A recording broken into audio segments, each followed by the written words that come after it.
All right, everybody. Welcome back to episode 15 of the Fairweather Fans Podcast. I am your host, Dan Fairweather, here with my co-host, Don Puska. Pleasure to be back in the Doing the Most studios. Wonderful day here in sunny Boston, Massachusetts. It is Thursday, August 26th. Jeez. September is rearing its ugly head. Yeah, right? Hey, at least it looks better outside than it did last week. Oh, absolutely. It's a beautiful day. Christ. Low 90s, a little bit overcast, but sun's on the sky. We both woke up this morning, so it's a blessing already. And now we get to talk some sports. We get to give everyone their weekly fill and get everyone updated. And I know I'm psyched because this is a lot better week than we had last week in terms of stuff to talk about. Yeah, it's kind of like back to the normal where we have a lot of discussion points to talk about. And, obviously some of it's not great. Right, which some of it's not great news. But no, not at all, which I know we like to keep it high energy and on this podcast, like to keep it nice and upbeat and positive and stuff like that. So people stay engaged, so you guys enjoy listening to us. But we've definitely had some bleak news in the hockey community this week with a passing of two former players. So I'll hand it off to you first, though, because I know you wanted to start this one off. So yeah, well, first of all, I want to give a quick shout out to all the Americans fighting for their lives over in Afghanistan. Absolutely. I know that death toll is up to 10 now, and just, my thoughts and prayers with all their families. It sucks to see what's going on right now, and hopefully everyone can, stay safe and make it out of there because it's a complete mess. And, I just feel for all those military families. Right. Yeah, I know we only have a couple days a year where we appreciate the freedoms that we have in this country and whatnot, but it's on days like this where we, lose troops and stuff like that where, you kind of need to acknowledge it no matter if it's not a holiday or not. You always got to, you can't take your freedom for granted. So you definitely agree. Thoughts and prayers for their family and never... You can't put a price on freedom, so you got to appreciate it whenever you can. Absolutely, well said. And some sad news in the hockey community over the past week. Former New York Ranger Rod Gilbert passed away at the age of 80. He was the first New York Ranger to have his number retired, number 7. I know Rangers general manager Chris Drury had some touching things to say about Gilbert, if you want to... Yeah, Drury said... Everyone in the Rangers organization mourns the loss of a true New York icon. Rod's remarkable talent and zest for life personified the city and endeared him to hockey fans and non-hockey fans alike. Growing up a young Rangers fan, one of the first names I ever heard about was Rod Gilbert. He was synonymous with Rangers hockey. It was an incredible privilege to get to know Rod. His passion and dedication to the Rangers will forever be a source of inspiration for me. So, Chris, class act there. Nothing but good things to say about the guy. And although he was 80, we never got to see him play, but he was the first number retired by the Rangers. He's obviously a symbol for that organization and the success they've had. So nothing but high praise for him and rest in peace. Yeah, for an original 6 franchise too, and have your number retired first. That's pretty remarkable. And right. Everybody that I've heard talk about him, all the old school hockey guys have had nothing but great things to say about Rod. Obviously, we never got to see him play, but it's pretty legendary stuff. Yeah. And now we get into the bleak news that kind of hits home a little bit more. Jimmy Hayes passed away unexpectedly in his home in Milton at the age of 31. This one hits home a little bit for me because, growing up playing hockey in Massachusetts, my first year really watching hockey was 2010, and then I remember going to college games, and Jimmy was on the BC Eagles, and Jimmy got to live every kid around here, every hockey kid's dream to go play, at an elite level college around here. Got to play at BC, and he ended up being the only person. There was 40. I saw a tweet. It was 40 guys that are from Dorchester that played professional hockey. One of them only played for the Boston Bruins, and it was Jimmy Hayes. And it was just so tragic. I remember everything. I remember I was at work, and you sent me the text, and I was like, "There's no way." Right. Because a couple days ago, I was just listening to his podcast, Missing Curfew, and that guy had so much personality, and I never knew him personally, but you felt like you did because he was a hockey guy through and through. And everyone knows a guy like Jimmy Hayes. Yeah, and I just wanted to give my condolences to the Hayes family, his wife, his 2 kids, Bo and Mac, the rest of the Hayes family, his brother Kevin, his father, his cousins Keith Brady and Matthew Kachuk, the Fitzgerald family. Tom is the general manager of the New Jersey Devils. I played against their youngest sons, Brendan and Jack, in hockey, just youth hockey, and in high school too. But when you see something happen like this, you know, it's good to reflect on, you know, what we have in life and, you know, how lucky we are to, you know, even wake up today. And, you know, I'm so grateful to be able to come in here and talk sports with you. You know, Exactly. I'm very glad I met you just, you know, on a fluke. You know, I'm very grateful for, you know, the friends that I have that support me, my family, my girlfriend, you know, just everyone in my support group. I'm very grateful for them. And, you know, this bothered me for a couple days because, you know, it just hit home because I felt like I got to live through Jimmy because that was always my dream growing up was, you know, going to either BC or BU and then, you know, playing for the Bruins here at the Garden. And I mean, it's tragic stuff. And, you know, but the best thing about hockey is when something like this happens, the hockey community comes together and supports one another. And all I saw was nothing but awesome things said about this guy on Twitter, his former teammates, Patrick Kane, Patrice Bergeron, Cam Neely have all said great things. And, you know, we were, you know, all there to pick each other up. And, I mean, it was obviously it's so hard to get through. I couldn't imagine what the Hayes family's going through right now. But, you know, we want to, you know, as a Massachusetts guy and a hockey guy, I think I speak for everybody when I say, you know, we all have your back and we're all here to support you. Yeah, I mean, not only that, but I think everyone in the hockey community and especially the players are going to make sure that Jimmy's legacy lives on. And I know that when this happened, as sudden as it was, as hard as it hit people just came out and rallied around each other, and the hockey community kind of, you know, came together to celebrate the kind of person he was. Obviously, he lit up every single room he went in. He was just one of those guys. Like I said, everyone knows a kid like Jimmy, and you know, it's, you know, guys like him are just, you know, they're valuable. Valuable. You need guys like that in People your said corner. he was the true locker room guy. Like he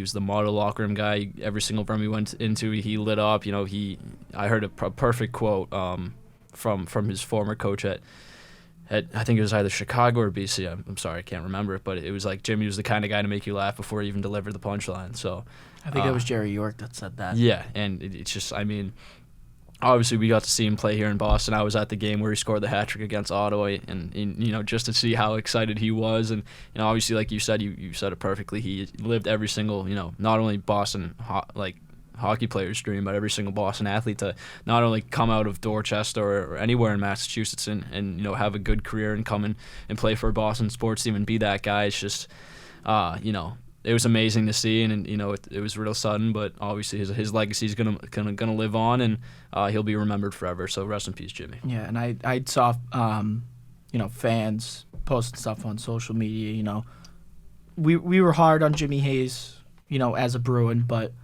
and I think that goes for, you know, the guys that are from here and that end up playing for us. I think we're harder on them is because we know, like, they expect that too. Like, they were fans of this team at some point, and they know what to expect. And, you know, I remember Jimmy Hayes' first goal as a Bruin, and all of a sudden, the celebration, the monkey off the back. Yeah. And, I mean, we've all been there. You know, we've all been through slumps and stuff like that, and it was just such a relatable moment. I went back and I watched his hat-trick game, and he, you know, beat the buzzer to get the Hattie, and I mean...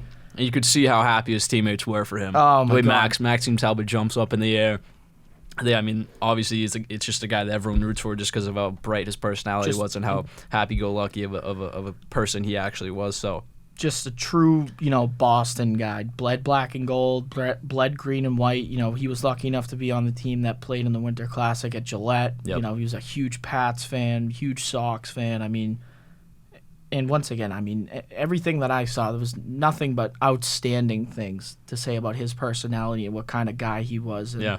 I know, you know, we mourn, but, you know, I think the NHL and the guys that play in the league have done a great job of, you know, making sure that Jimmy Hayes will not be forgotten. Absolutely. So as sudden as, you know, some deaths may be, and I know we weren't incredibly close to him, but also it makes you, you know, celebrate the life that he accomplished and the things he accomplished, the people he met, and the amount of people he touched even more. So with that said, I know if Jimmy would want one thing, he would want us to continue the podcast with a smile and have a good time and laugh a little bit and not be upset. So with that said, we'll transition into the actual sports. But I know a lot of the podcasts took a week off because a lot of people were very close to him. But obviously that's very respectable. So we just wanted to honor him.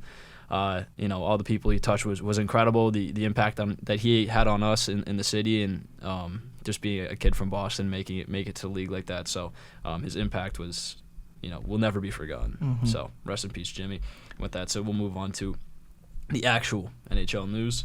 And we start off with 2 new contracts that happened today. Couple paydays, both same term and price tag. Andrei Svetlankov gets an 8-year, $62 million deal. At the age of 21, this is a fantastic deal. Oh, my Lord. Deal. I saw that, and I was like, oh, Carolina. Yeah, Carolina, that's an absolutely phenomenal contract. I think they delivered this contract at the perfect time to get Andrei Svetlankov. He's only 21 years old now. This contract's going to take him up to 29 years old, and you're going to have him at 7.5 all through his prime. I think this is phenomenal. That is unfucking believable. Unbelievable, yes. And not even 5 minutes later. Not 5 minutes later. Well, I would like to talk about this a little bit more. Oh, well, you know what? Go ahead. I think Svetlankov is going to be the best player on your team. So if you can have 8 straight years of having locked in at 7.5, which is, as the cap is going up, dude, this is going to be, it's going to be a sprinkle on your total cap, if you ask me. So if you to have your best player be only at 7.5 for almost a decade, I don't know if you could get a better contract than this. That sets the standard for guys buying in and taking less to get more good players. That's what we did here. Yeah. And I mean, this guy's got 35 plus goals through all those years. Written all over it. Premier young goal scorer in the league, and now you have him locked up for 7 years, $62 million. This is perfect. I mean, I'm going to use the T word. I'm going to say this is team friendly. I think he could have taken a lot more than this. When you give a guy a term like that, you're like, okay, you are consistently making this much money. No matter if your performance increases, this is how much money you're making. And he could have been like, fuck you guys, I want 8.5. Yeah, I think he could have got 9. Exactly. To be honest with the cap going up, absolutely. So I think this is a great deal. I think it'll benefit both parties. Obviously, $7.5 million a year isn't like you're not taking chump change. I know we talk about that a lot in terms of the total cap and stuff like that, but I like this contract for both sides. I absolutely love it. Yeah, this is just, like you said, team friendly. It's the T word. Yeah. And I mean, that's just... And then a lot of people aren't calling it the T word, but I think it's the T word. I think it's just an absolutely fucking gorgeous contract. Gorgeous contract. I know a lot of people like to see the negative aspects of the hockey community, and they'll be like, well, Nathan McKinnon, Dave Pastrnak, Brad Marchand, Patrice Bergeron making less than Andrei Svetlankov. Like, dude, cap's going up. Those contracts were signed 5 years ago. Yeah. So, I don't know. I think it's time to leave that behind. The definition of team friendly is getting more and more lenient and malleable throughout the years. So, vocab word. Jeez. You got a scholar on our hands. Holy fuck. Big brain. But, I like this contract for both sides. A contract I do not like, though. Sean Couturier. Oh, you don't like the Coots deal? Coots is a fantastic player, dude. Don't get me wrong. Okay. I like Sean Couturier as a player. He is my type of that 2-year player, as down the middle, big guy who can get to the front of that. That's my kind of player. That's you. But I mean, getting the same deal and that term at 28 years old is a little much for me. You're gonna tell me when a guy's 36 years old. Kind of, you could say he's getting out of his prime right now. Right now, he's getting out of his prime, and 8 years later, you're still gonna have to pay him $7.5 million. I don't know. Personally, I'm just not the biggest fan of it, but I think the 7.5. Let me know if you agree. I don't know if the 7.5 looks good now, but obviously when you get to I'd say 34 is when you see the big decline. Like most players, you see 34 years of age, you see the decline happen, and I think this is gonna work out until he gets to like 34 and he's got 3 years or 2 years left on his deal, and it's just it's like, okay, now we gotta just deal with this bad contract and just try and move it. And hell, who knows? I'm hating on this contract, but at 36 he could still be a consistent top 6 center for the he's a winger, right? Who, Couturier? Yeah, is he a center or winger? No, he's a center. Yeah, he could still be a top 2 center. For the Flyers. So who knows? I could be totally wrong about this. I could definitely see a possibility where I am, and he's still going strong at the age of 35, 36. But right now, as I see it, I don't really know if 7.5 is the price tag you want to give him for the next 8 years. But that's just me. Obviously, interesting deal. It's good that we get to compare them to the same exact term, the same exact price. So we get to. This is definitely 2 contracts that we'll be looking at over the years and comparing each other and seeing how they both worked out, because. When you have 2 different players that are different age, different skill set, both getting the same money, it's definitely fun to compare and see how the contracts work out for both teams. But with that said, we'll talk more contract talk. Former, current, we like to use that term loosely here. Goaltender of the Boston Bruins, Tuukka Rask, joined the Jimmy Fund Telethon on Wednesday, and he was asked a lot of questions because I know if you're not familiar with the Jimmy Fund, which most people are, I know a lot of people who listen to this are just like friends and family and people who live in Boston, so they all know what the Jimmy Fund. But it's basically it's a charity telethon to raise money for cancer research. Jimmy Fund and Dana Farber and Tuukka, and basically they have athletes and celebrities go on there and they ask them questions on the air to basically get people to tune in and donate. So Tuukka Rask joined that on Wednesday, and they asked the question.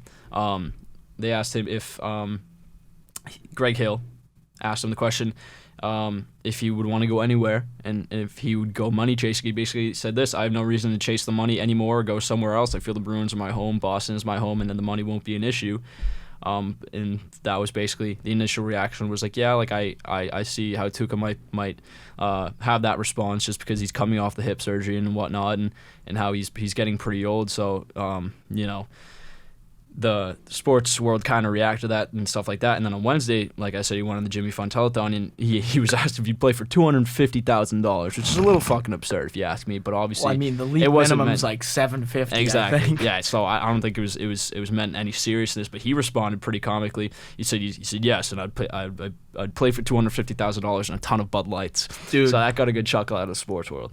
On Twitter, someone had mentioned that in the Bud Light account.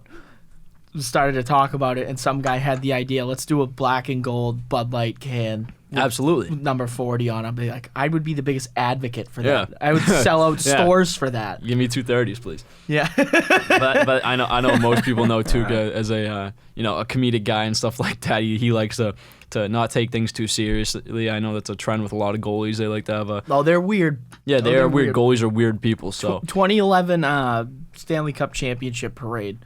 Even in the locker room, he did not take off Nathan Horton's helmet. Yeah. For, it seemed like days. Like, he was wearing that thing. People were slapping him in the head and everything. Obviously, awesome. he's got a couple screws loose, as do all goalies, but, just the comedic side coming out there. He's obviously taking this offseason very lightly and not, having a lighthearted, take to it. And it's just, obviously...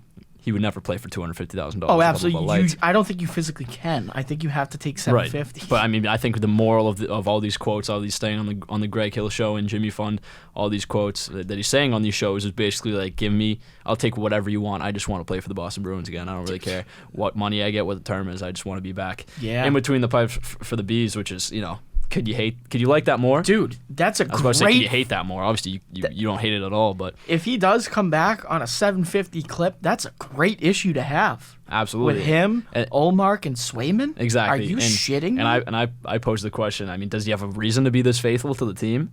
I think absolutely not, just because of how ruthless the media and the fans have been to him. I know it's...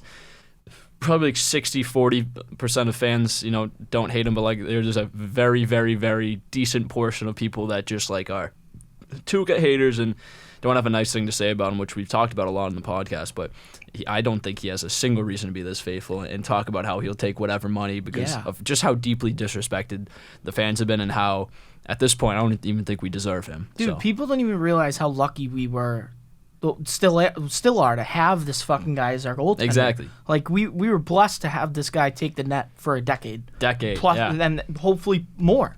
Hopefully, he said he wanted to play another 1, 2, 3 years. Right. So this is a great issue to have if he ends up coming back. But like Jesus though, like you said. He doesn't have a reason to be this faithful. Absolutely People rip him in this city, and they're ungrateful pieces of shit because we've been... To put it lightly. Because some teams go through these goalie woes all the time, and few teams are blessed to land a goalie that they can ride, for their whole career. We have that, and we had that with Tuukka. Right. And so what? We lost a couple cups and stuff like that. We got there because of him. Right. Because he stood on his head. He won a couple Vezinas, right? Like greatest goaltender in Bruins history. Yeah, I mean he has the most postseason wins. He holds every record. Yeah, he holds pretty much every record. And he technically has a Stanley Cup. So, I think it just equated to another Boston sports scenario when people would criticize Brady at points, which I know was a lot less fewer than the people that criticized Tuukka. But you never really know what you got until it's gone. So. you have 10 years of consistent goaltending, and then he's out of the net, and you're having possibly, I'm not saying it's going to happen, but if the time ever comes where you have goalie struggles, and which has happened when he's been injured and stuff like that, and then you start to realize, what you had when Tuukka was here, and you start to appreciate it a little more. So I think the Tuukka haters will get to that point at some point and realize how lucky we were and how blessed we were to have Tuukka in net for that long. And obviously, I hope he comes back. And Charlie McAvoy was asked about it too, and he said, obviously, when he gets healthy, we'll love to have him back. But when you have 3 goalies like that, it's a good problem to have. That's a great problem. Exactly. To have, man. So I mean, I don't think this is a bad scenario for the Bruins. I think it just goes to show how much Tuukka loves Boston, he loves playing here, and how he wants to at least win one more cup before he retires, and hopefully he can get healthy and have the chance to do that. So, absolutely. With that said, that really caps on the NHL news. I know the Svetlankov and the Couturier deals were early this morning, and it was good to have a little bit more NHL news to talk about compared to last week. So, but there's more coming because the preseason's just right around the corner, which I'm ecstatic about. Hockey will be here like that. Exactly. Trust me. And we'll have 4 sports to talk about, and we'll get back to these 2.5-hour episodes. This will be prime time when we get all 4 sports going. So with that said, we transitioned from hockey over to baseball. I know baseball has been the hot topic lately on the podcast with the lack of hockey news and stuff like that. So not necessarily positive news, but the Red Sox are continuing to struggle. Even after you just ripped them a new asshole. Yeah, I thought I could have a little bit of R&R rest and relaxation after peaking my blood pressure on the podcast last week, but fuck it. They are still laying eggs on the mound. I went to the game last night. I think I've been to like 3 games in the last week and a half, and they're 1-2. But last night was a little fucking aggravating. But to talk about before that, we'll talk about Matt Barnes struggling, and Hansel Robles coming into the game and saving them 2 nights ago against the Rangers. No, against the Twins. It was the first game against the Twins. We have an 11-8 lead going in the 9th inning. They sent out Matty Backpacks to obviously try and gain some confidence. Buddy, you got a 3-run pad. You're good. You just have to not let up 3 runs.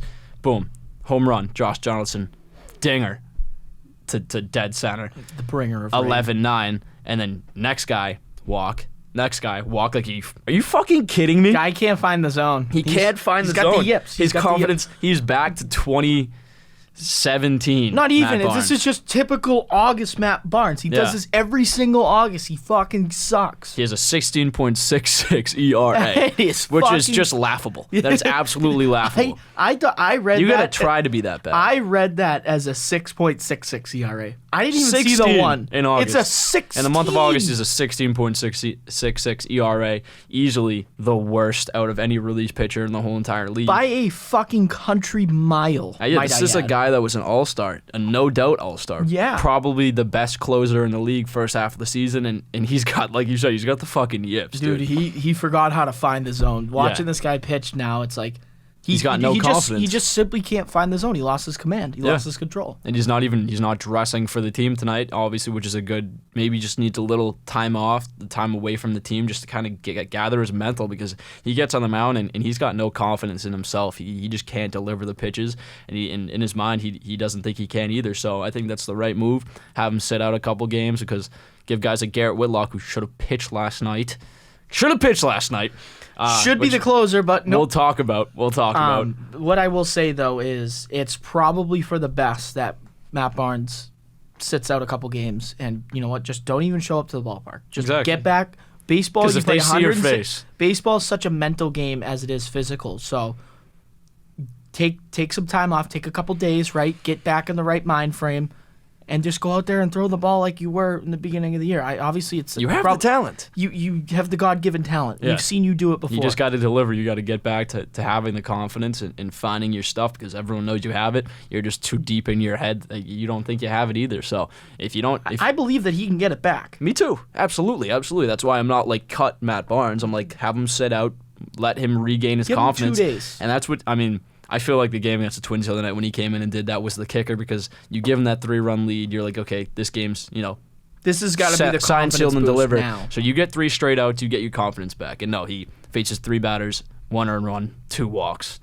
Fucking pathetic. And then you have Hansel Robles come in and save the game. I thought I did my Hansel Robles. I thought I did my due diligence last episode with ripping Hansel Robles, but Cora didn't want to fucking listen. No. Because this guy's still on the fucking Red Sox. He's on the Red Sox, and he had a good save. That was a good save. He was throwing the right pitches. He was framing them. He was getting guys to swing at outside pitches. He was getting the outs.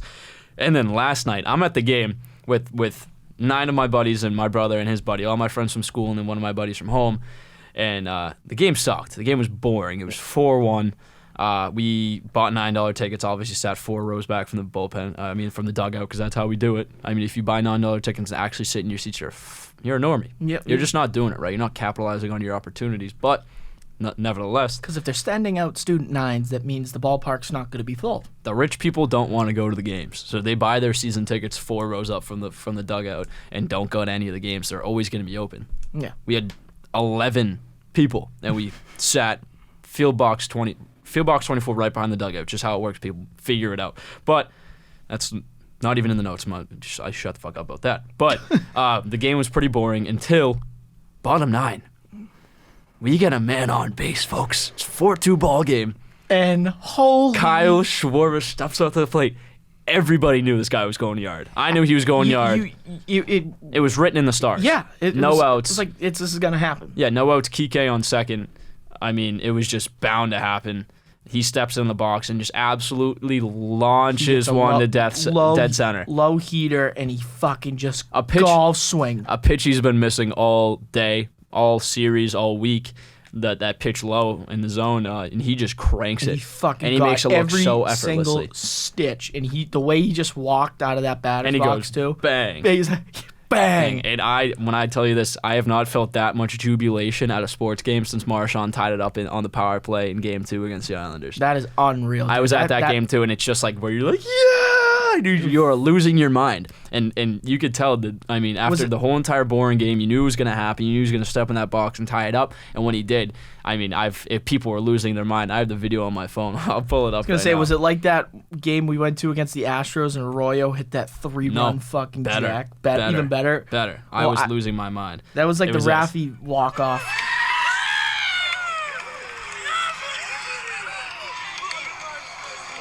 Fucking rights, baby.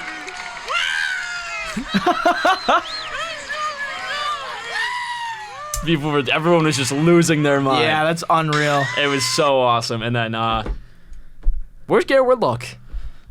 He's the best closer on your team, and you give him 2 straight days off so you can pitch Hansel Robles in back-to-back games. I literally want to... Why is he not DFA'd? Get him out of here! Alex Cora, it's hot enough in it. It's hot Dude, as I'm it is. sweating my dick off right now. But I mean, Alex Cora is reaching the blood pressure peak again for me because this guy just doesn't know how to manage a bullpen. We've said it again and again and again and again and again. I'm not gonna beat a dead horse because it's already been said a million times that this guy does not know how to coach a game, and I think it's gotten to the point where he has overstayed his welcome. Yep. He's taking his job for granted. I mean, you have Garrett Richards, Martin Perez, who pitched very well, and you have Garrett Richards, Martin Perez, Garrett Whitlock, Adam Ottavino. All didn't pitch last night, and you pitch Hansel Robles back-to-back closer position. You pitch him in the closer position back-to-back nights against a horrible team, and he lets up 5 runs in extra innings. 5 runs in extra innings. Absolute fucking disgrace. Disgrace. Is what it is. Absolute disgrace. I mean, you were just dropping valuable games as the Yankees are on a tear, and they are just absolutely separating yourself. Just don't make the playoffs. If this is how you're going to act, if this is how you're going to manage a team, if this is how you're going to manage your very good ball team, very good team. From 1 to 9 on paper, they are unbelievable. They have a sick lineup. But if this is how you're going to manage them, then just fucking throw the towel, Cora. I'm going to say this once. We are not the Tampa Bay Rays. We can't take these shit bums in and sprinkle fairy dust on them and make them good. No. We can't fucking do that. We don't have that ability. Hansel Robles was a shit pitcher before. Yeah. And what, we were just going to sprinkle some fairy dust on him and turn him into a sick reliever? No. No.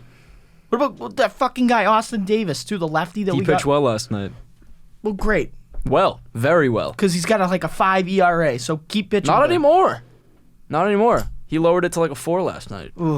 I'm so aggravated. It's like I don't even know what the fuck's going on. But I remember he came on the mound. I was like, Tyler probably has no faith in this guy right now. No, I still don't. He throws 3 straight three straight outs. He pitched very well. He throws gas. Good, because we need a good lefty, because Josh Taylor's kind of Josh Taylor is who we thought he was. Yeah. Yes. Thank God the fucking sun went away. I don't think that's the issue. But yeah, I mean, just absolutely abysmal. I think it's, you can have bad games as a team, but you can outmanage the other team. You can outcoach the other coach. And Alex Cora, I'm sitting 3 rows behind him, screaming at him. Screaming at him. You should have tossed your phone and just listen to this fucking rant. Yeah, I should have, yeah. Like, buddy, here, take these AirPods, listen to Fairweather Fans podcast. But he's a fucking loser. I hate him. I was screaming at him all night. Good, fuck him. Bobby Dahlbeck, I was screaming, Bobby, you're our first baseman! And they all heard me and stuff like that. And everyone was yelling at Cora and stuff like that. Billy was yelling at Cora. I mean, I think the fans have had enough at this point. I think what was once a World Series hopeful team has now been reduced to a non-playoff team. Fringe wild card, and it's all because of the coach, the management, and they've even came out and said if they don't make the playoffs, then it's on us, which it is. The management, it's absolutely on the management. So yeah, and you're gonna get fucking shit canned. Yeah, cool. You have some accountability, but just like do something about it, because it seems like we're in August, we have a month left. It's time to kind of rev it up, and you shouldn't be throwing in the towel, because it's still. I mean, I don't know. I'm honestly very tired of talking about the Red Sox at this point. I don't want to talk about it anymore. I've been to like 15 games them. This summer. I've seen them at their best. I've seen them at their worst, and they haven't never been lower than where they are right now, because it just seems like management's throwing in the towel, where the players are trying their very best. So you're saying I have to go to more games because every game that I've been to, they've won? Yeah. So yeah, I'm 3-0 on the year. I posed the question, what can they do to get Matt Barnes going? But I think that we already said that. Just take some time off and get your mental back and regain that confidence that you had. So I think that question speaks for itself. But Schwarber obviously hit that nuke. Red Sox won 3 of their last 5 against bottom feeder teams. It was 3 out of their last 4, but then they lost last night. Yeah. So I mean, lackluster stat. Another team that is on the opposite side of the winning spectrum is the New York Yankees. They've won 11 straight after sweeping the Atlanta Braves, who coming into this series won 9 straight. So. And the Yankees fans are just letting us fucking hear it. And it's sickening, and it's fucking sickening, because we can't say anything back because we fucking suck right now. Yeah, which we knew. And they are a fucking wagoon. We knew how they felt at the beginning of the season. Because we were on the other side, we were on the winning side of the argument and stuff like that. So.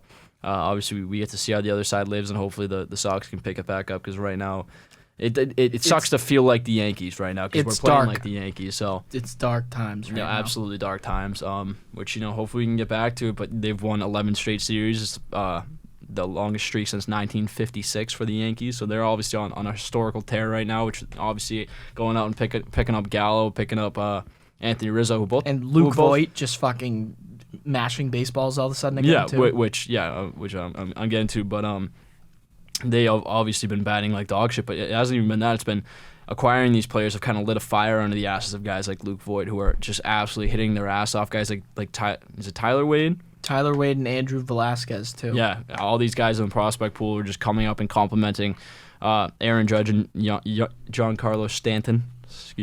Who are playing like the players that everyone knows they are. They've just been hitting dingers, absolutely raking. So they're on a tear. Guys like Rufnid Odor, probably butchering that first name. No, I think you got it. Yeah, but 1 through 9 has just been absolutely hitting consistently for them, which you hate to see your enemies doing so well. But I mean, they're just on a historic tear right now. Scary lineup. No one can beat them. So pretty much everybody everyone in that goddamn lineup can hit a fucking home run whenever they want. Yeah, I mean, they got the short porch, but it's whatever. Hopefully they fizzle out. But they are definitely creating some distance between them and the Red Sox and getting closer to the Rays, because they are just absolutely unbelievably unstoppable right now. So, I'll let you. You want to read off this one, because this is pretty good. I didn't even know this. Yeah, Nick Castellanos said he was going to opt out of his contract, and he'll be a free agent. He'll be one of the top free agent outfielders, as there's a drive in a deep left field by Castellanos. It'll be a home run, and that'll make it a 4-0 ball game. But yeah, I mean, this is going to be a hot commodity, dude. Fucking, if this guy's a Red Sox next year, I think I might actually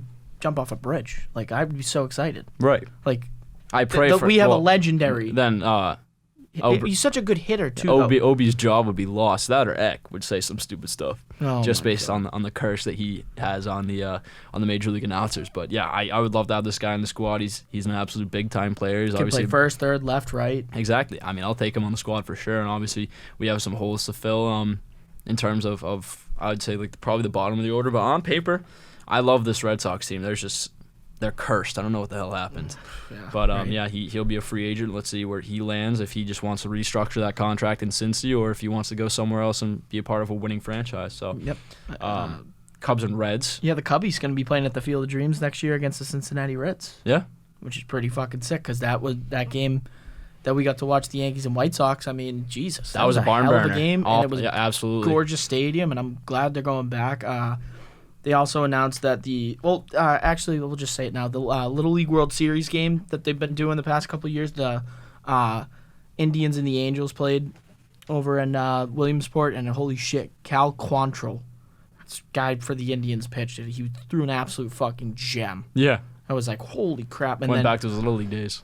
Shortly after that, they announced that next year, the Baltimore Orioles and the Boston Red Sox will play at Williamsport. That might be a cool trip to take down to PA. Yeah, I've been before. I went when I was 13, 14. It was unbelievable. One of my favorite trips. I went down with my dad, and it was the year that Monet Davis was on the and she was on the broadcast too. She went back to Williamsport for the first time.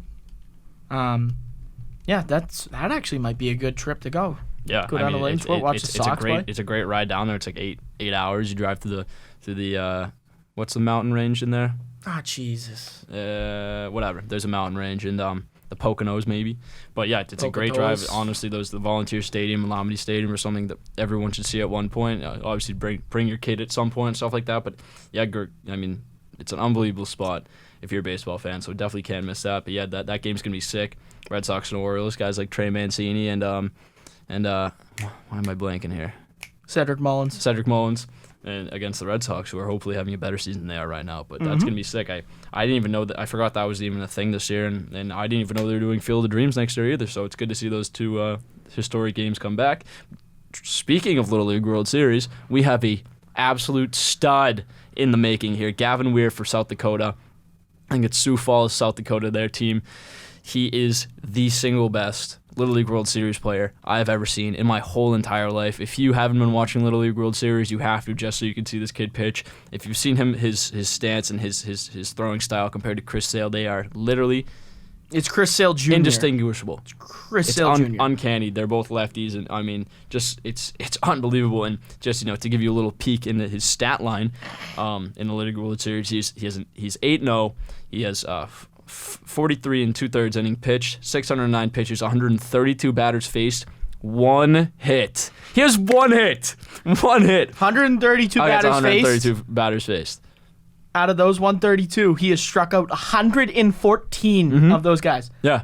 Imagine being one of and 6 walks. Imagine being one of the guys that said, "Hey, I got a walk off Gavin Weir." Yeah, I was one of 6 kids. Hey, I was the only guy that got a hit off Gavin Weir.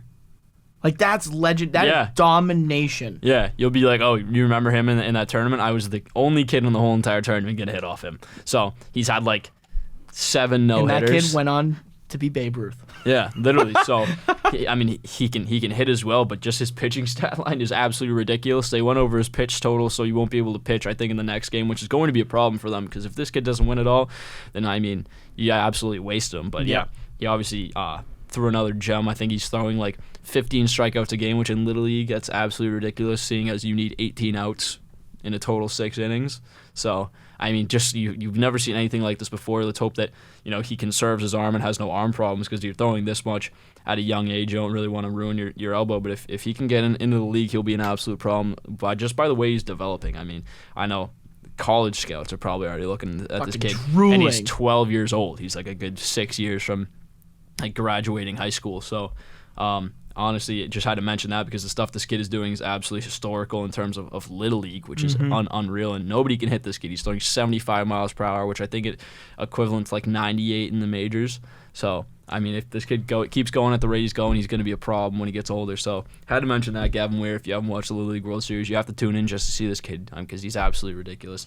And another thing, his time in between pitches is like 0. Oh, he's a He worker. throws it, gets it right back on the mound, throws it. I love it. Strikes out every single batter. Time in between pitches is probably like 2 seconds. Oh. He's a quick pitcher. I mean, everything about this kid is rock star. So if you haven't, definitely check out at least one of his games or look up his highlights because this kid is doing is unparalleled. So with that said, we move on from baseball to football. That's all we have for MLB. A lot on the docket for NFL this week just because we're getting into regular season. A good probably week and a half until September 6th where the Bucs play their first game. And I'm more than excited. I know most of my fantasy teams are drafted, which I'll talk about after this. My squad's pretty good, I'd like to say. But the first thing we need to talk about is your boy. Q-Taps. Sony Michel has been traded to the Los Angeles Rams for a 4th-round pick. Thank you for everything, Sony.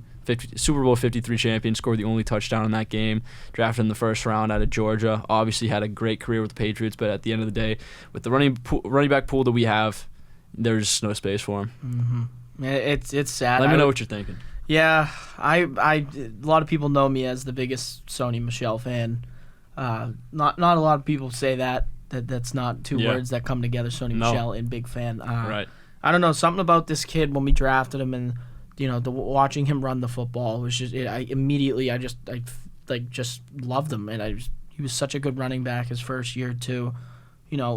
Had that legendary game against the Chargers, had a legendary game against the Chiefs. Had, like you said, only touchdown in Super Bowl 53.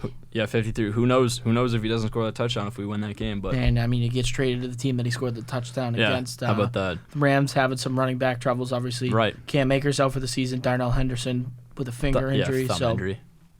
Sony, we wish you nothing but the best. Thank you for delivering the 6th Super Bowl to New England, and that's pretty much all I got to say. I'm not a happy camper. No, you were definitely bummed out about that, which I think you're the only person who even gives a shit about this. I have a fucking Sony Michel jersey. Is that what are you more upset about losing the jersey, or are you more upset about losing the player? No, I got the jersey because I like Sony Michel that much. Yeah. It was a no-brainer for me. They picked J.J. Taylor over Sony Michel. It's a Stitch jersey with it's got the NFL 100 patch on it. Oh wow, that's sick. It's a very valuable jersey, but I didn't just gonna get a regular Sony Michel jersey. And I saw it. I was like, oh shit. TYFYS Sony Michel. So Fly Guy 2 stacks. Guy 2 stacks. Smell ya, buddy. Thank you for everything. I'll be a big fan of him in LA, but not against Pats though. No, definitely not. So I mean, do you like the return as a 4th-round pick? No, I think we definitely could have got like a 3rd. You think so? I think definitely for a 3rd. I don't think so. Just because our hand was already being forced. This is a guy we've been trying to draft. So this is a guy we've been trying to trade since the draft. Excuse me. So I think it just came to the point where it was the right scenario with the Rams needing a running back, and it was the right time to get rid of him just because we're right before the season. Rams are gonna have no fucking draft picks. Exactly. You want to solidify your lineup in terms of running back and your depth chart. So I think this was the best return we could have gotten out of anybody. I don't think anyone was giving a 3rd-round pick for this guy just because, 1, he's a little injury prone, and 2, teams know that there was no shot. It was either we're cutting him or we're drafting or we're drafting. Fuck, what am I? Come on. We saved salary cap too by trading him. Yeah, for sure. So, I mean, he's being paid a decent amount. So I think our hand was being forced just because we were either going to cut him or we were going to trade him. So a 4th-round pick instead of just cutting him for nothing. I'll take that all day. And you know how Bill is with his draft picks. He could turn that diamonds into out of dust. He could turn that into a 3rd-round pick. Exactly. So I know it was going to be conditional, which it's not anymore. So 4th-round pick solidified. I'll take that all day, honestly. Some people like the return, some people don't. But at the end of the day, we are either cutting him or getting the bare minimum, which is a 4th-round pick. If that's the ceiling of what we could have gotten, I'll take that all day. But with that said, more Patriots news. Mac Jones is absolutely lighting it up. He is being that dude. He's being that dude. Which I'll pull up his stats right now. But I mean, honestly, he's had a tough day. Just at today at camp, at least with Cam Newton back, he's had a little bit of a tough day. But I know you retweeted the Simon Charles quote where he lowered his shoulder into DB James Bradbury and yelled, "Hold my nuts, bitch," which turned out to be fake. Did you know that? It was? Yeah. Yeah, it was fake. But he had he was absolutely surgical. He was 35 of 40 against the Giants' defensive practice, including a stretch of 18 consecutive completions. Jones hit Jacoby Myers for a 50-yard touchdown against double coverage in the final 2-minute period with temps approaching 90 degrees. It was an intense day, but Mac absolutely performed, which is everything you want to see out of your starting quarterback. Yeah, dude. Oh boy, I dude. think so. I mean, everything that was said about Mac and camp was just surgical. Surgical. Just surgical. Surgical. Which in the preseason games he was okay. He was just okay. He had a lot of short completions, like he was get the ball dinking out and quick. dunking. But you know what? He was Jimmy Garoppolo special. But 50-yard pass to Jacoby Myers in double coverage is just sexual. Absolutely sexual. But for what it's worth, he's having a tough day today. I don't know what's going on. He's had an interception and a close interception, but we'll see how he's doing for the rest of the week. But yeah, that day was 35 of 40 against the Giants starting defense. Yeah, is no joke. Absolutely no joke. So everything you like to see out of your first round draft pick, and hopefully he can continue to develop. I know he's rising in people's draft. The stock for Mac Jones is rising, honestly, in my mind. But you just got to see how Cam responds to us after getting back from the COVID, put that in quotation marks. It was only a 5-day. They said there was complications with the test, which probably means it was somewhere near false positive, which is great because everyone knows what happened with Cam Newton when he got COVID last season. He kind of dropped off a little bit, but now he's back today in practice and performing relatively well, trying to compete because now when he was gone, obviously if you're the starting quarterback of a team, you get put on the bench for five days for a pretty stupid reason, if you ask me. Yeah. And then your backup is going 35 of 40 and has 18 straight completions. You're like, okay, come on, just let me get out here and actually give this kid a little bit of a competition. So, yeah, I mean, you love to see that out of Mac Jones, and hopefully it forces a little bit of competition out of Cam Newton. Yep, I agree. Trevor Lawrence has officially been named the starter of the Jacksonville Jaguars. In other news, water is blue. Yeah. Gardner Minshew wasn't the starter of that football team. Never was.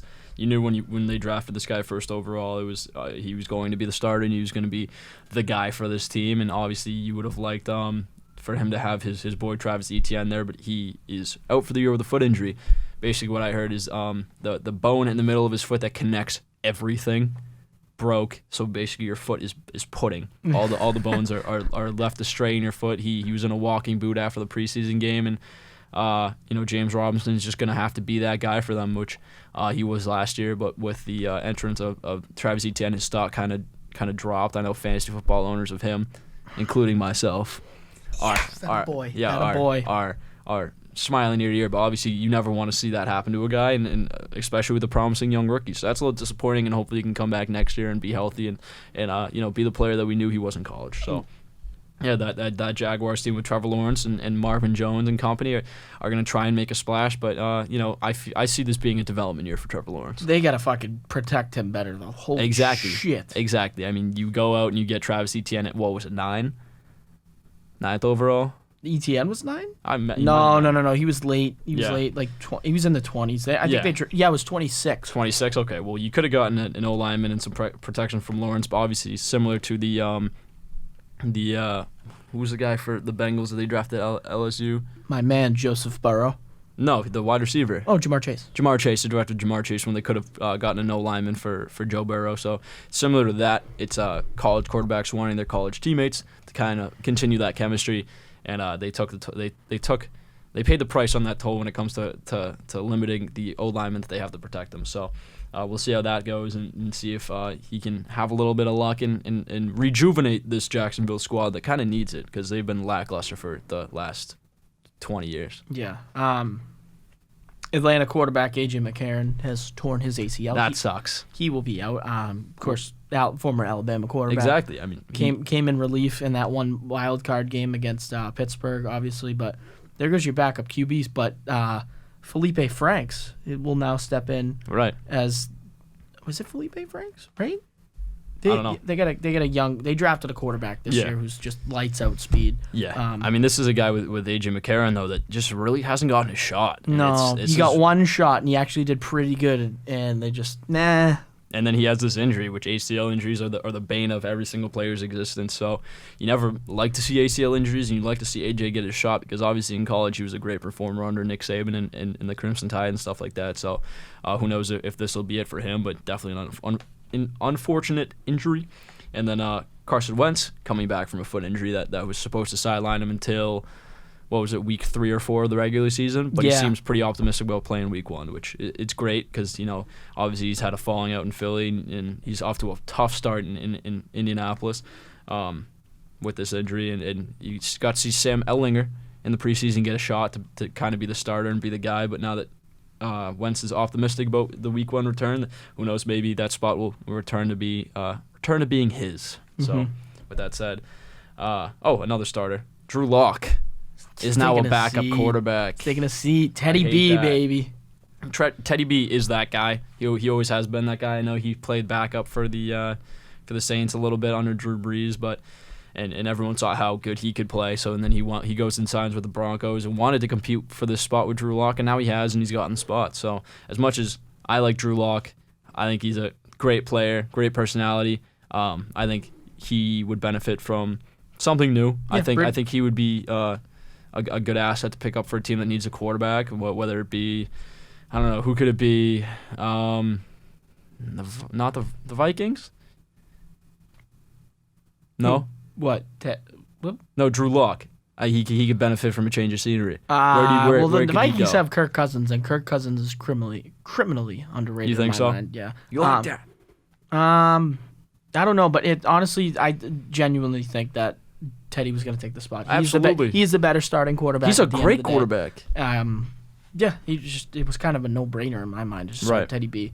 Hopefully, yeah, but like you said, though, Drew Lock, he's still young. He's still got, a chance to, prove himself, and he's got to be ready. Teddy's been injury prone, so he's got to be ready to go at all times. Yeah, and he obviously knows that. I know he's definitely a positive kid. He was drafted out of Missouri, and no one really gave him that much of a shot.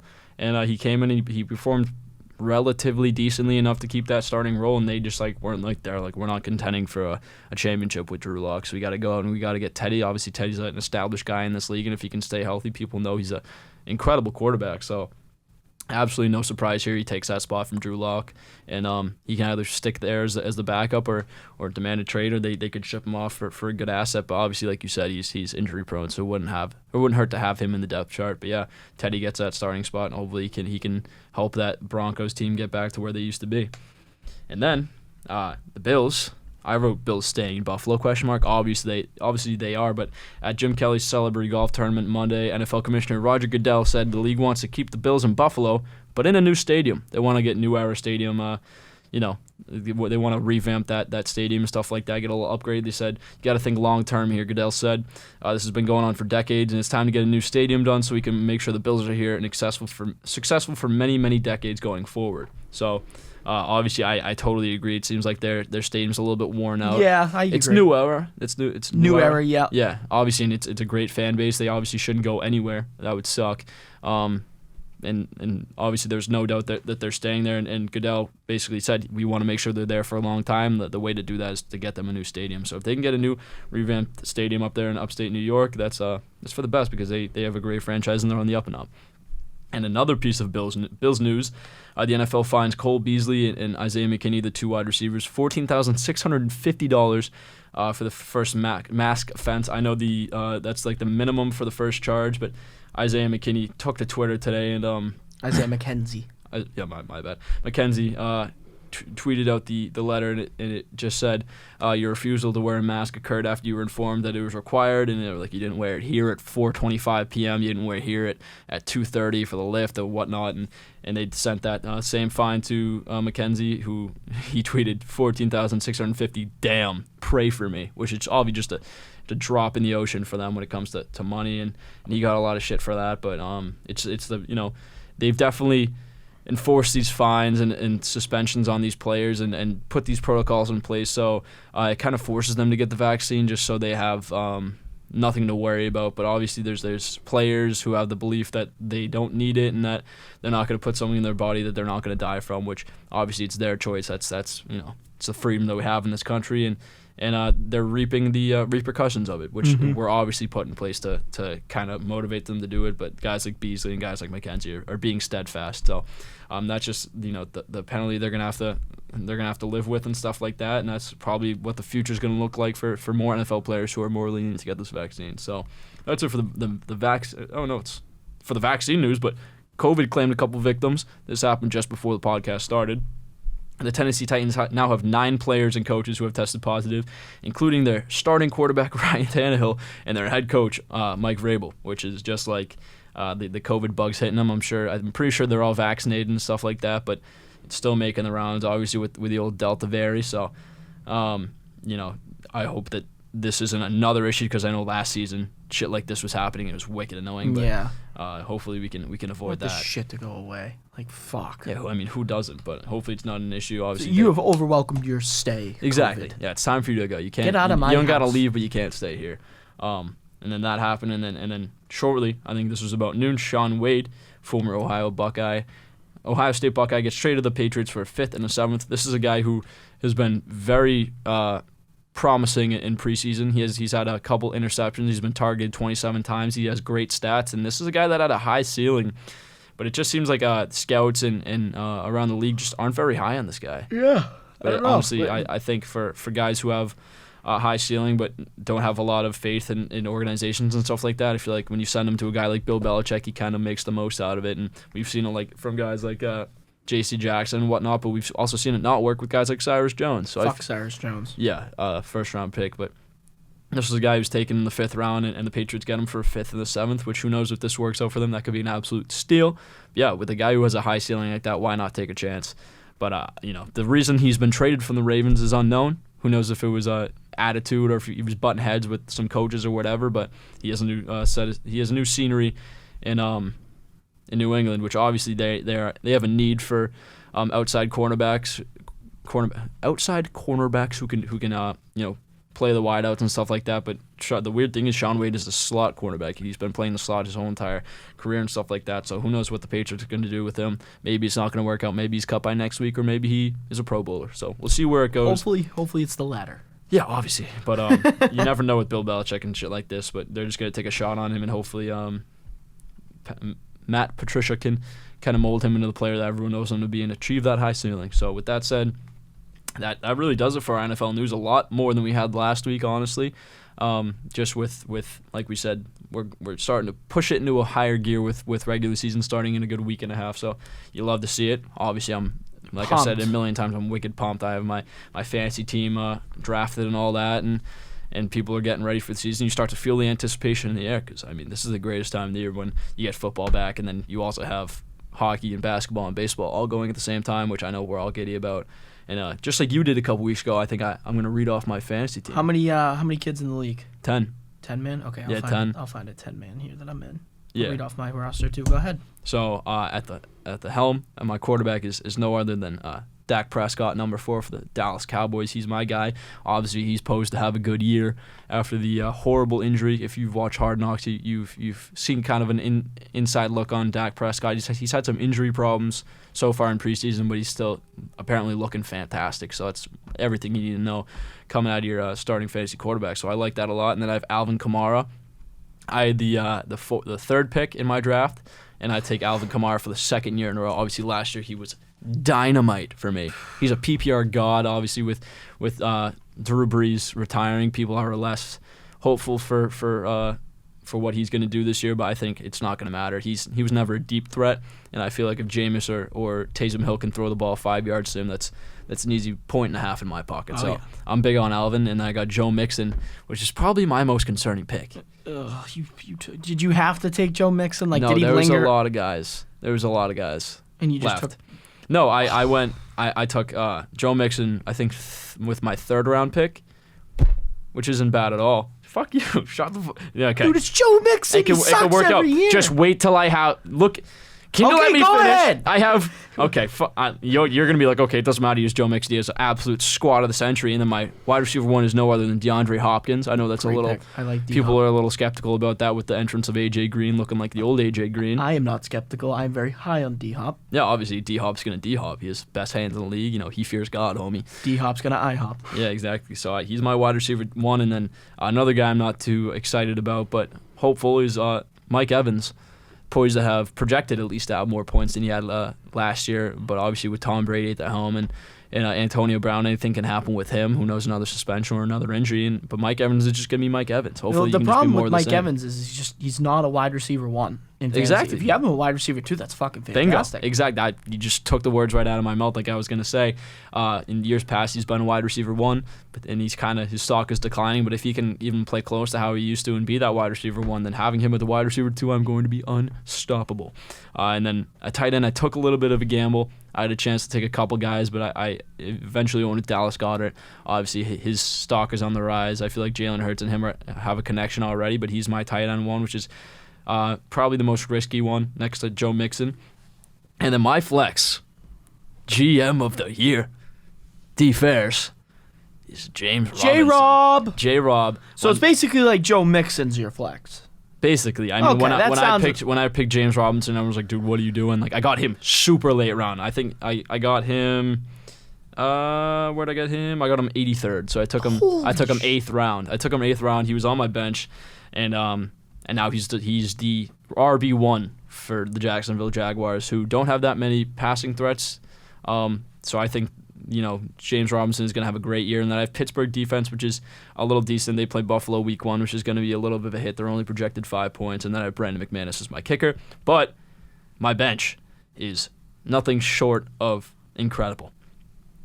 Starting off, I have Darrell Henderson Jr., starting running back for your LA Rams. Obviously, the Sony Michel trade hurt a little bit, and that's how James Robinson made it into the flex position over Darrell Henderson Jr., and hopefully he can, play as well as people projecting him. And then I got Poo Smith-Pooster, Juju Smith-Schuster. TikTok dance guy? Exactly, yeah, which that's the thing. He had a horrible year last year, just absolutely played like shit, was a laughingstock of the league, TikTok dancing on all the logos, but I think he's going to come back with a vengeance and be the old Poo Smith-Pooster that we know him to be.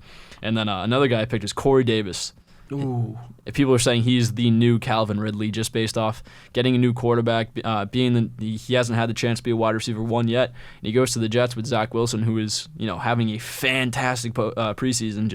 It's the Zach Wilson that we saw in college, and if them two can establish a connection, this guy's gonna be dynamite, and he's easily gonna probably fight for James Robinson in that flex position, or if D-Hop or Mike Evans gets hurt or has a disappointing year, he can obviously slide in there. And then my backup quarterback, if Dak keeps getting hurt, is Jalen Hurts, which I think this is going to be a great year for him. He's going to break out year with Devontae Smith, guys like Dallas Goedert and the likes of his receiving core. And then I have Marvin Jones Jr., if he can establish a connection with Trevor Lawrence, is going to be dynamite as well, which I think he will. He's an underrated wide receiver in this league, and he's an absolute steal.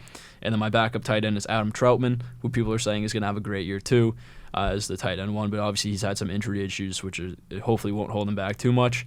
And then I have Ronald Jones, which is probably the worst player on my team. He'll probably get dropped by week 1 once, who knows, Adam Funk or whatever his name, the backup running back for the Rams, pops off for whoever. Love that guy. Whoever comes out of the woodwork and is a waiver wire pickup, Ronald Jones will probably be the first one to go. But yeah, that's my squad. Biden's sleeper picks.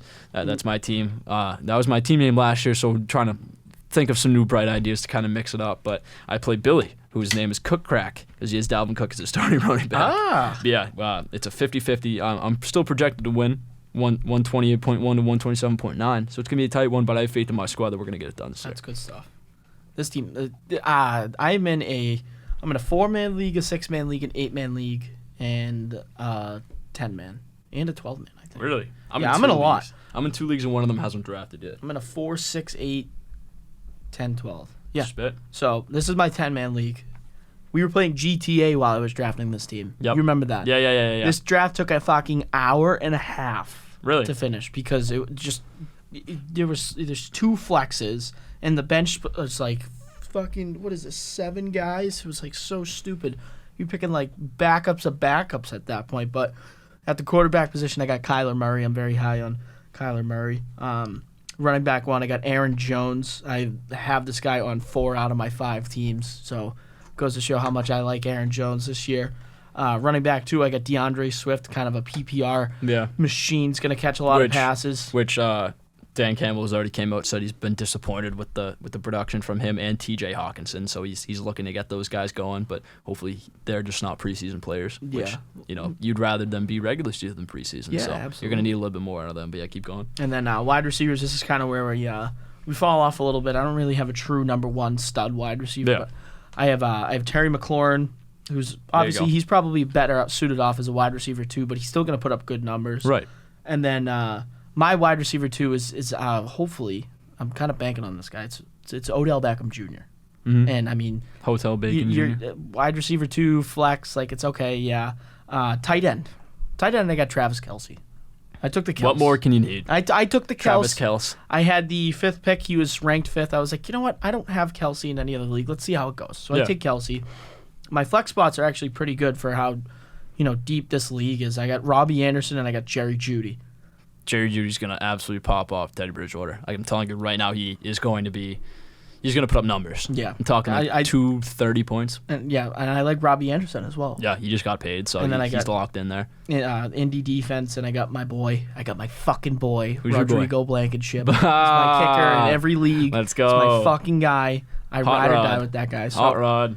My bench, I have lead Patriots running back Damien Harris. Bingo. I have Jets wide receiver Corey Davis. Stays healthy.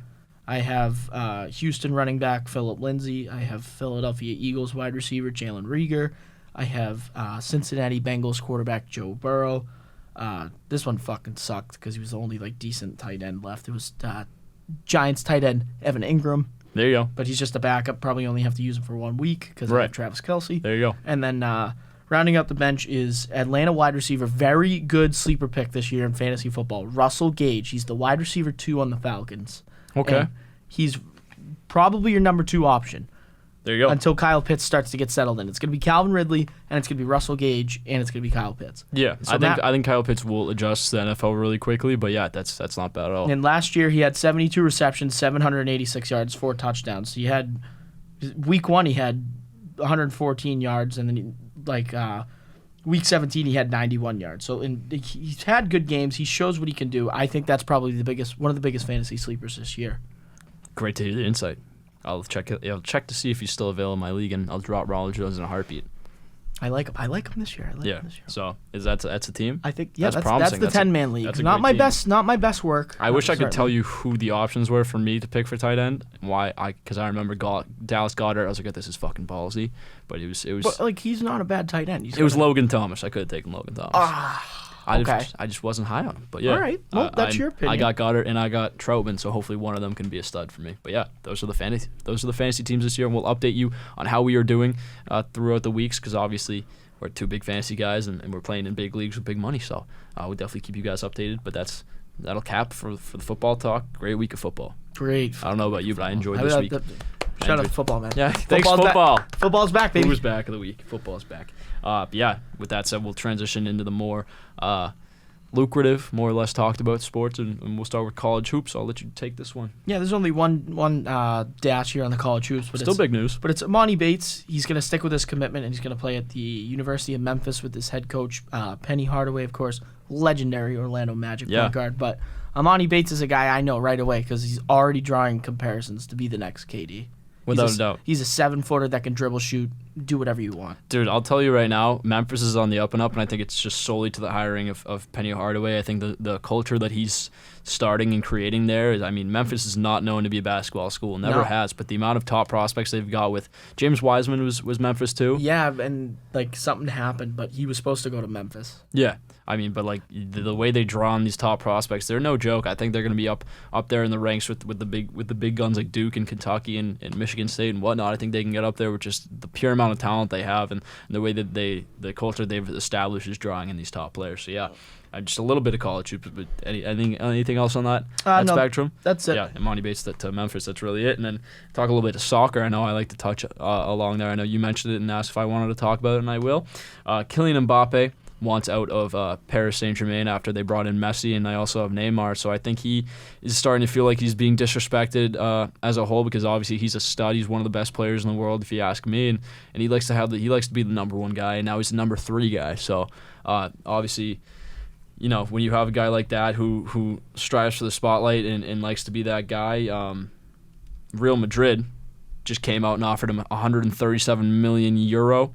He bid him $137 million euro for PSG forward Kylian Mbappe. So who knows if he'll go there. I know Real Madrid was famous for having Ronaldo in years past, and they lost him, so they kind of want to get that star power back. And I feel like bringing in a guy like Kylian Mbappe, who's very young, I think he's only a year older than us. Holy shit, really? He's very young. I'll look it up for sure. Mbappe, he is he's 22 still, but at 22. That's only 3 years older than us. He's already that dude in the world of soccer, which is a worldwide sport, probably the most popular one. So if he can find his way onto a team and kind of be their franchise player for years to come and be a long tenured player like we've seen guys like Ronaldo and Messi be, then he definitely needs that, because you can't blame PSG for bringing in Messi. He's the best player of all time. It's like why it's kind of like I don't know. Like the Hawks bringing in LeBron and Trae Young being like, what the fuck, guys? Yeah. Like it's a no-brainer. But yeah, if he wants to go somewhere else and kind of be the number one player again, that's totally fine. And I'm sure PSG would like to have him stay, but you can't have every single star player. It's just not something you can afford. So that'll do it with the soccer news. And you want to talk about some local news, which we got. I also have stake in this game as well. Yeah. Continue. So follow an Instagram account, North Shore Memes. They just posted something. Just happened to just. Beefs scroll or right memes? Memes. Okay. Because North Shore Beefs, too. Yeah, that's another great Facebook account. group. We'll get there to that.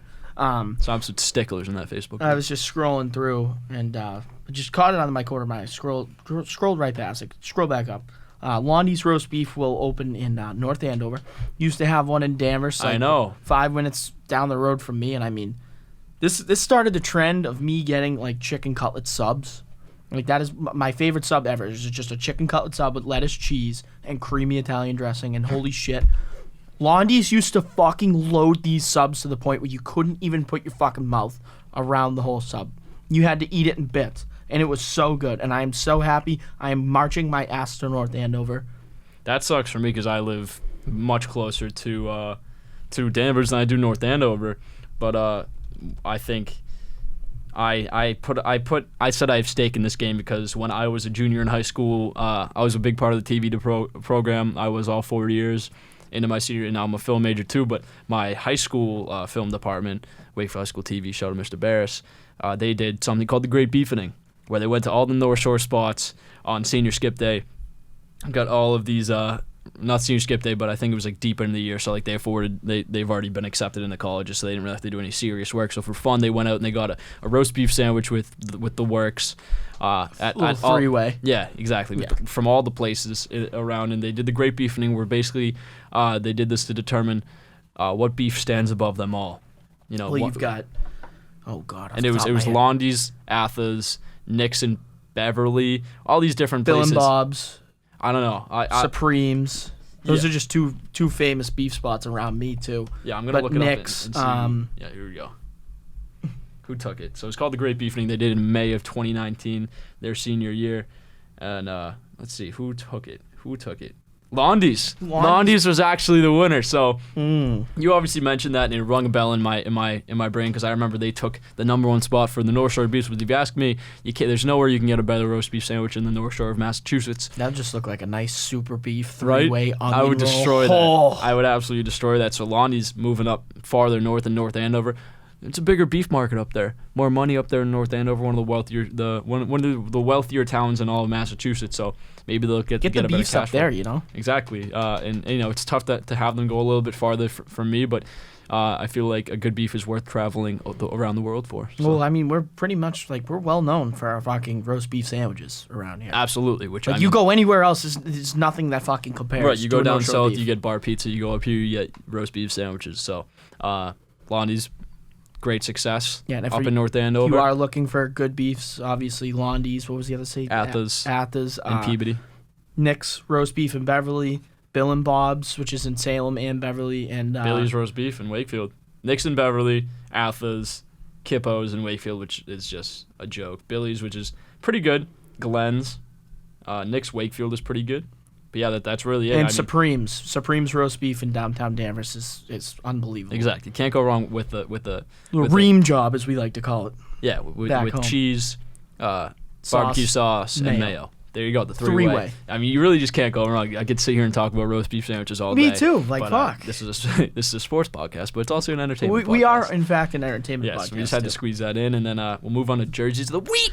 Jersey of the week game. Jersey of the week. Jerseys of the week game. Yeah, I didn't have any of these, but yeah, I'll let you go first. I mentioned these earlier, just very quickly. The Little League World Series game jerseys, they were just based off of the Little League World Series jerseys that the kids were wearing, and the Angels and the Indians, they were both red and blue, but I don't know. I like the striping on them. I thought they're very interesting, kind of nostalgia lane type thing going on. No, absolutely, and I'll work off that. My jerseys of the week are just the Little League World Series jerseys. Every single year they kill it. Yep. They do a great job with them, just representing each of the regions. And this year there was 1, no fans, which is fucking awful, and 2, there's no international teams just because of obviously COVID and stuff like that. But the jerseys that they had made are some of the best they've had in a long, long time. I know the Ohio, the black and red ones are just clean as hell.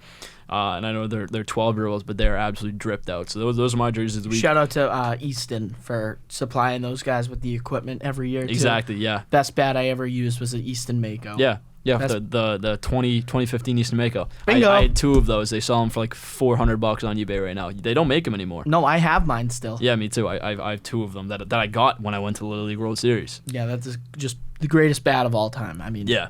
I mean, you show up to a Little League game with 2014 Easton Mako, yeah, and you are king of the castle, greatest man on the team, and everyone wants to use your bat. And you are more than happy to supply. I sucked at baseball until my final year at Little League, and I got that bat, and I hit 2 home runs with that fucking bat. It was, and I am not swinging to for this the day fences. the single greatest Little League bat of all time. Bingo. So, and you know, if you haven't watched the Little League World Series, you need to.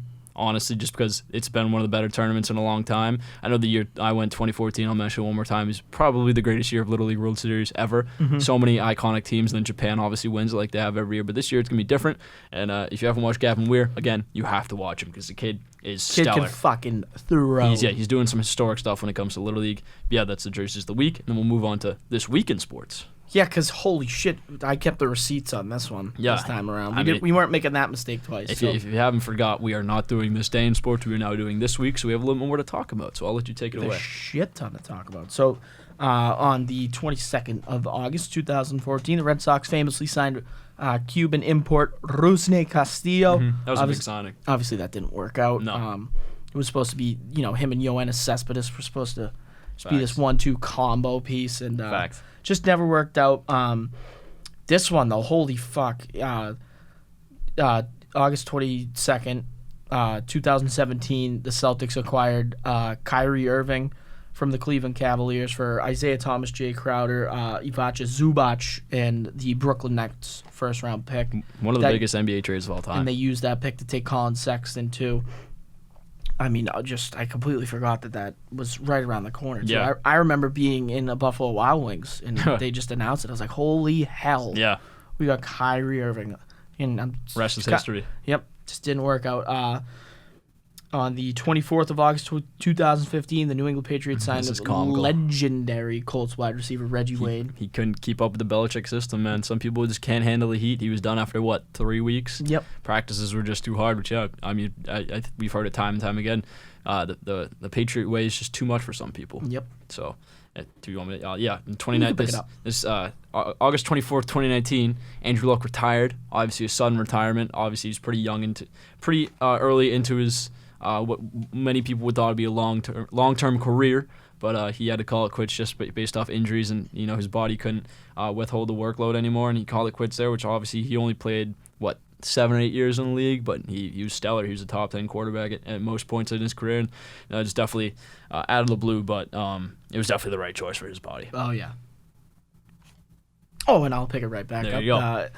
August 25th, 2012, the Red Sox famously traded Alex Gonzalez, Carl Crawford, and Josh Beckett to the LA Dodgers. Did I say Alex Gonzalez? Oh, Aegon. Fuck. Aegon Crawford and Josh Beckett to LA for James Loney, Ruby De La Rosa, Ivan DeJesus, and Alan Webster. Those are some fucking names. Alan Webster is probably the one I remember the most because I think he was the longest, along with Ruby De La Rosa, too. Mark this down as probably the first trade I ever hated so much that it made my blood boil. Really? I was, 2012? I started watching sports probably in 2011, honestly. I was a nerd, dude. Didn't I was too. I didn't like professional sports probably at all. Bigger than you, dude. Yeah, I watched the Bruins championship and stuff like that. I watched the Celtics. Obviously, Rube, I was never a diehard Boston sports fan until 2011, 2012. So this was the first trade where I was like, what the fuck? Why are we doing this? Yeah, and I was in 4th grade. So this was a horrible trade. Obviously, next year we won the World Series, so it was water under the bridge. Yeah, you had guys like Josh Beckett, Aegon, and Crawford who were huge disappointments, and this was basically just Well, Josh Beckett was fucking sick with us, but he just got old. He got old, started drinking too much beer, and eating too many chicken wings in the clubhouse, which was a report that basically dismantled the whole entire team at the time. You remember that? Yeah. Yeah. Yep. So had to beer and wings. Yeah. Beer and wings. Yeah, had to smoke out the bad eggs, and that's what you did with Aegon Crawford and Josh Beckett. And you got a lackluster return, but if they didn't win that World Series, and then people would remember this trade a little bit more, but they just don't. Nope. And this day yesterday, August 25th, 2016, Avs hired Bednar, which I had no idea he's been their skipper for that long. Yeah, it seems like it was like maybe Yeah. a couple years ago, like 2 years ago. So we're coming up on 6 years where he's been the head coach, and obviously they haven't accomplished what they've wanted to accomplish yet, but sure as shit seems like they're getting there. He's done a great job of turning that team around. I'll definitely tell you that. Yesterday in 2017, Isaiah Thomas fails his physical with the Cavaliers. The Kyrie Irving trade was put in jeopardy, but obviously that was a scary moment. How we knew that went through. I think that's why we threw in the draft pick because of the injury that he had. That's why the trade looked so good at first, because we weren't giving up the Brooklyn Nets pick. It was a sign. It was a sign you should have just let the trade fall through. Yep. Everything would have been fine. We probably would have won a championship by now. Yeah. Yesterday in 2020, Lucas Giolito threw a no-no against the Pirates, struck out 13 and walked 1.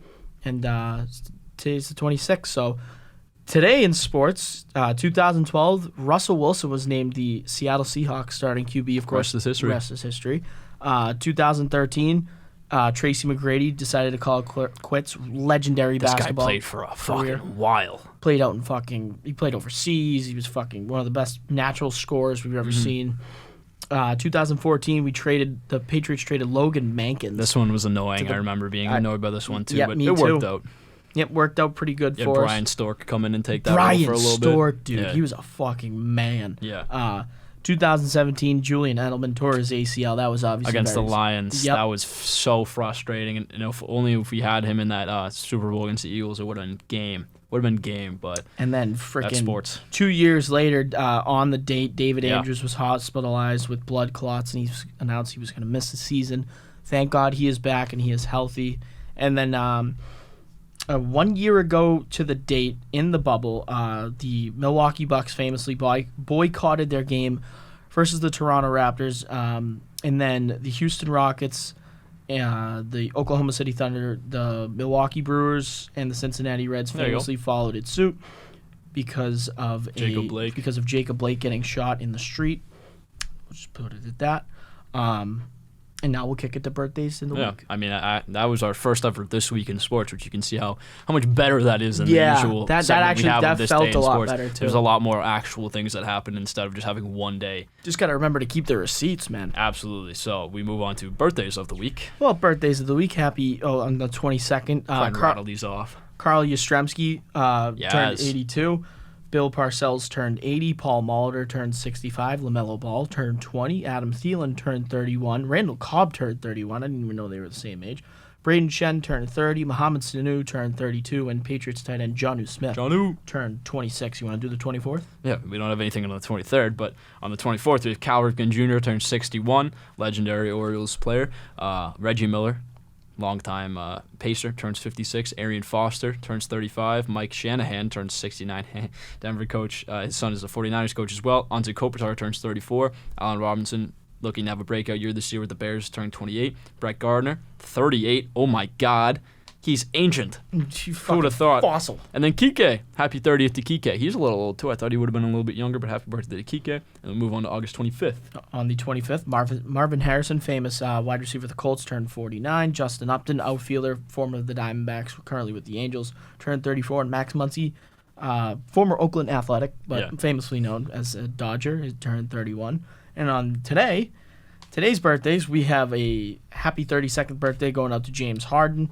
Happy 36th birthday to 2018 World Series champion David Price. Happy 62nd birthday to NBA commentator / coach Stan Van Gundy. Happy 33rd birthday to longtime Rangers shortstop and current A's shortstop Elvis Andrews. Happy 60th birthday to the worst umpire in baseball, Angel Hernandez. The worst. Happy 33rd birthday to the Wayne Train Simmons. Yep. Happy 22nd birthday to Tigers prospect Spencer Torkelson. Happy 26th birthday to Anthony Duclair, of course, traded from the Rangers to Arizona for Keith Yandel. Happy 23rd birthday to former Red Sox Bruce Gratterall, famously a part of the three-way trade with Mookie that just never went through, and we were all pumped to get him. And happy 23rd birthday to member of Nelk, Steve will do it. Steve. All right. Happy 23rd. With that said, we'll move on to rivalries. I'll start off, in my first rivalry is Matty Backpacks, which you talked about already. Matty fucking Backpacks against just one singular major league hitter. This guy can't face one, can't get one out right now. So I know we've already harped on that a lot, as we do with a lot of the rivalries we've already talked about earlier in the podcast. But yeah, Matty Backpacks just has a huge rivalry against just one guy. Mm-hmm. And it is just one singular whoever major steps league in the box. Whoever just decides to put a bat in their hand, Velcro up the gloves, put some spit on their gloves, and get in the box against Matty Backpacks. Huge rivalry there, one for the ages. And then my second one is Sebi Zavala versus Tony Lapoosa, Tony La Russa. Guess who's back? He's back. He rears his ugly head every single episode. I feel like at this point he's listening and he loves just being featured on the show, which if for people that don't know, Sebi Zavala is the young catcher for I think it's Sebi. Yes, Sebi Zavala. Yep, you got it. Yeah, he's the catcher for the White Sox, and Tony La Russa has claimed another victim as on a 3-0 count. Tony La Russa was pissed because on a 3-0 count, Vlad Guerrero Jr. hit a single to tie the game up against the White Sox the other night. I think it was 2 days ago, and when Sebi came back to the dugout after the inning was done, Tony La Russa just starts reaming him out. This is a young kid.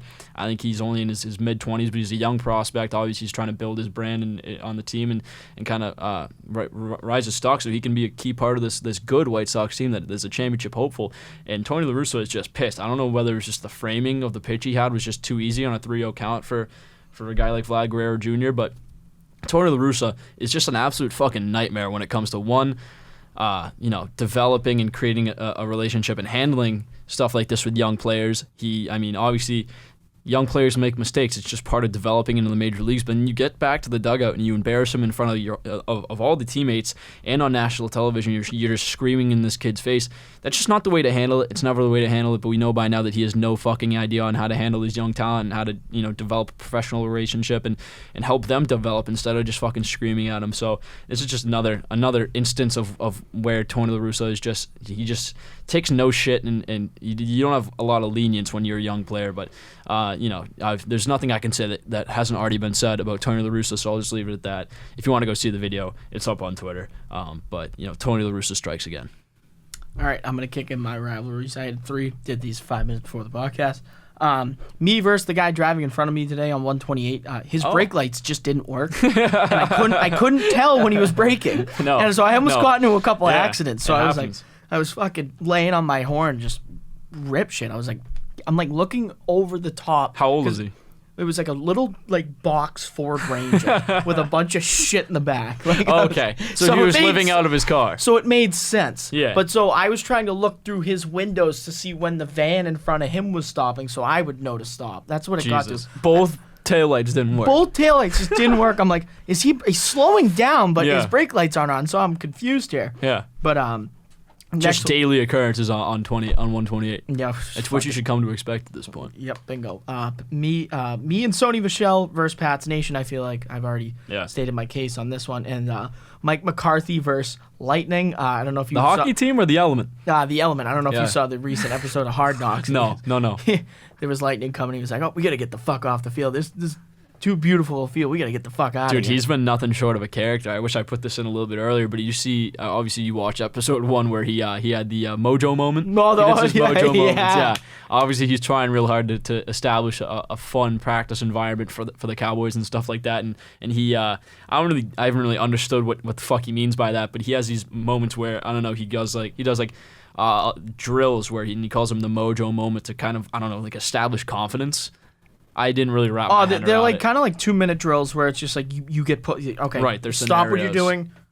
We're gonna start from the 45-yard line. There's 25 seconds up. You have 2 timeouts. Exactly. And you're down 3. I don't know what the fuck that has to do with the International Man of Mystery, but I mean whatever. Groovy, baby. Yeah, whatever you can do to establish the culture. But with that said, that'll do it for all of our segments today. And one more time, we would just like to repeat our condolences for the Hayes family, the Kachuk family, and the Fitzgerald family. Once again, we touched on that at the beginning of the podcast, but we'll continue to honor Jimmy's legacy as time goes on. And is there anything you'd like to say before we close this out? No, I just wanted to repeat my condolences, my personal condolences, the Hayes, Kachuk, and Fitzgerald families. But yeah, this was a great podcast, man. I really enjoyed doing this. Yeah, one. number 15, and like we said, like we try and do every single episode. We'll try and get better as time goes on. And if you made it all this way, thank you so much for listening. We'll see you this time next week, and have a good one. Taylor Hall is a Boston Bruin. Bingo.